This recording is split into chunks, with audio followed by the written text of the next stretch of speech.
Well, obviously, tensions are really rising ahead of this GOP debate tonight. The Republican establishment growing more and more desperate to do anything to stop the Trump train/locomotive.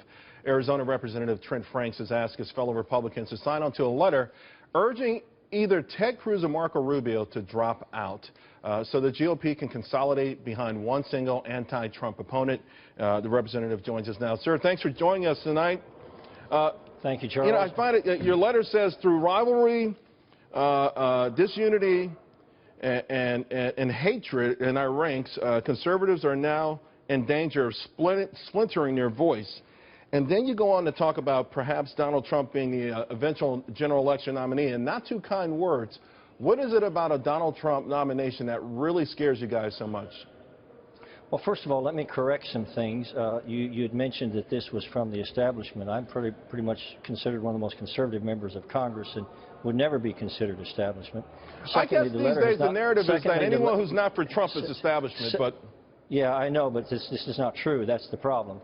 And secondarily, the letter has not been widely circulated. And third, the letter does not call for anybody to, quote, drop out. Those words are not used. What it calls for is for Mr. Rubio and Mr. Cruz to come together so that if either one of them just simply drops out, then whatever votes that might come from that are split in different ways. So they need to join forces.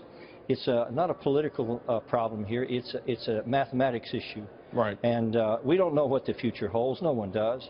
But if the paradigm isn't changed, the mathematics, you can't repeal those laws of mathematics very easily. And if that paradigm is not changed, then I think the outcome is pretty specific. And you asked me what my problem is with Donald Trump. I'm hoping that his epiphany to become a Republican and conservative Republican is a good thing.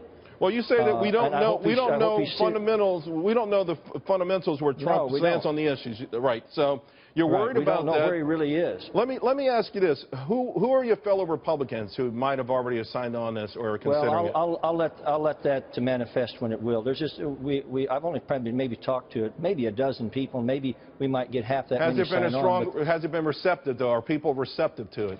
Yeah, almost to a person, they understand the reality of the issue. They understand that unless the paradigm changes, unless maybe Mr. Trump's tax returns show something of significance, or unless the numbers change, unless the field changes. Sir, I've got to just jump in 1 second because I'm getting, I only have a little bit of time, but I've got to ask. People will say, what about the pledge, the GOP pledge that Donald Trump was bludgeoned to force to sign publicly at the beginning of the process? Why doesn't it apply to the rest of the Republican Party? Well, I think that they know that the rest of the traditional candidates in this party have no intention of running as a third-party person. We don't know that about Trump, and that's my whole point. This is an unpredictable individual. I've learned that arrogance is always a temporary and self-correcting condition. I just don't know if it will correct itself in time in this circumstance. Representative Franks, thanks a lot for joining us tonight. We really appreciate it. Thank you.